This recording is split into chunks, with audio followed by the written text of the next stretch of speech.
I wasn't invited to my graduation. My head was too large to be fitted for a cap. The cranial circumference was too great. Couldn't buy a motorcycle helmet either.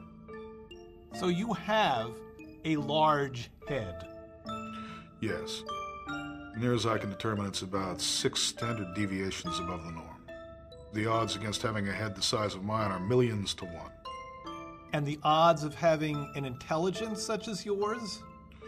Also millions to one, but we can't necessarily infer from that that there's a correlation. We'd have to have more cases of big-headed, intelligent people. My own personal opinion is, yes, head size does influence intelligence. Size does matter. It has to. Size does matter. I mean, if you take a very small creature with a very small head, you're never going to see a lot of intelligence out of it. Take a centipede. How smart are they? Not very smart. On the other hand, take a house cat. Well, that's somewhat smarter. Take a larger-headed creature, a monkey, even smarter than a house cat. Now take a really large-brained creature like a man. Smarter still. It seems that there is some kind of correlation going there. What would be the volume of your brain? Don't know. Haven't actually done it. I could do it by volumetric displacement using the Archimedean method of submerging my head in a tub of water, seeing how much water is displaced by doing that. But I haven't done that yet.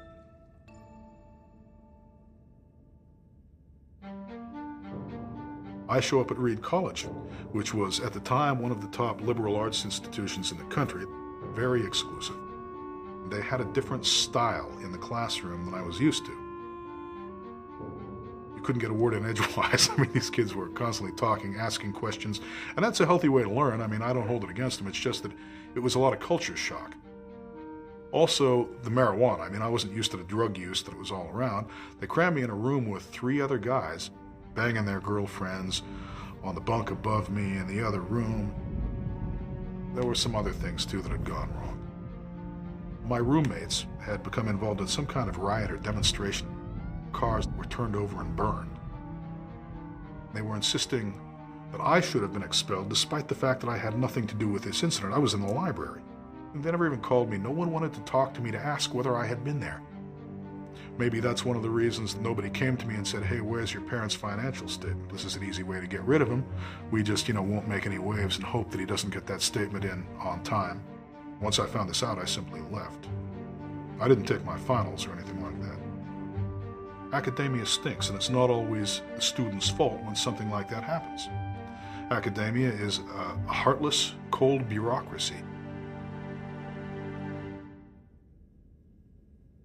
I had to hold a bag of plasma for a guy who had 11 pieces of double-aught buck embedded in him. He was shot through a door with a 12-gauge shotgun. I've been shot at on numerous occasions.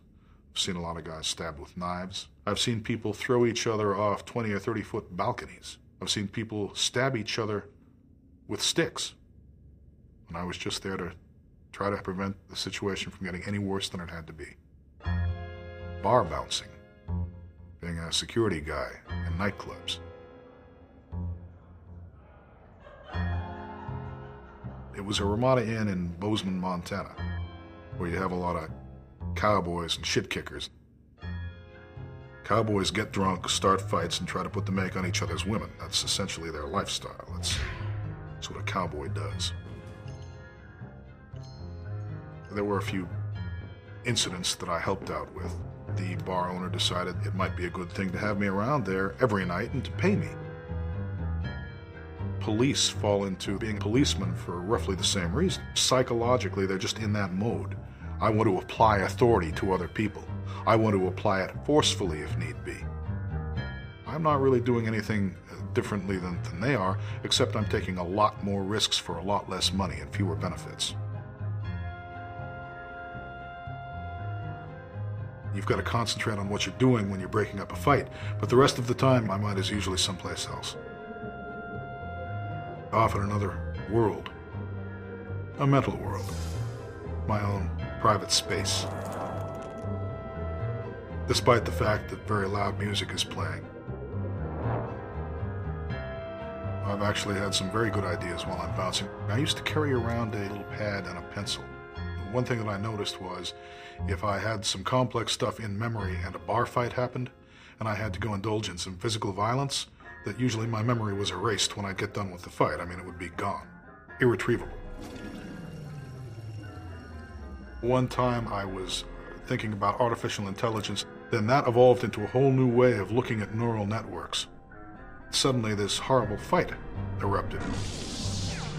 I set the page down, and I mopped up the fight, and I came back over and my piece of paper was gone.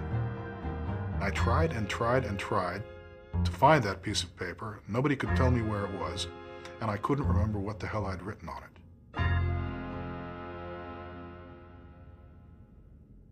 Well, why do you want to be in an environment where there's violence? What makes you think that I want to be in these environments? Did I say that I wanted to be in these environments? I fell into this line of work. In order to get out of a line of work, you've got to get into something else. Well, I did. I got into construction. I was a Forest Service firefighter for a long time. These things take a toll on you. I have a trick knee now. My lower back went on me. Do hard labor for 20 or 25 years, and it's going to take its toll. And finally, you're grateful for the chance to have a job where you just stand there and watch most of the time. If I can ever get out of it, then I will be happy to do so. I would love it. I don't think we should live in a violent world. I think that everybody should be wonderful and kind to each other. But let's face facts, shall we? Very few people are kind to each other. It's not the kind of world we live in yet. If I have anything to say about it, it will be the kind of world we live in someday.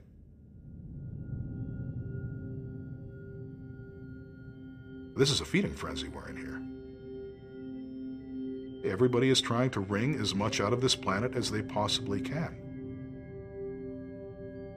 Pollution, overpopulation, militarism on the parts of foreign governments, poverty problems. We've got a lot of people starving to death. Diseases out there on the horizon that need to be cured.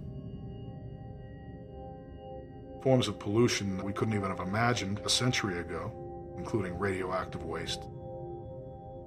The sea is becoming a desert. We're running out of farmland. We're losing the ozone layer. Polar ice caps are melting. We have a lot of problems now. How do we do what's right? How do we fulfill our destiny here on planet Earth and beyond?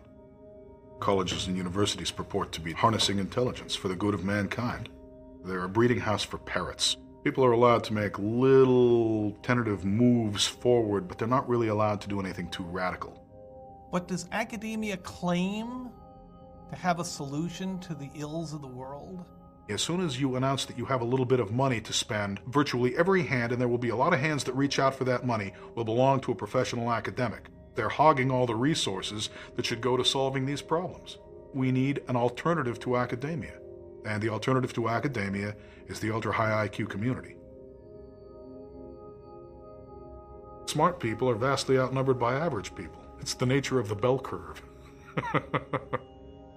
So in any kind of democratic society, average people are going to end up calling the shots. At the very top of our economic and socio-political structure are dunces. El stupido. People who don't have a clue. When you turn a bunch of dunces loose, this is what tends to happen. Dunsical equilibrium. Mediocrity has triumphed. Everywhere you look, you see signs of mediocrity. The stupid person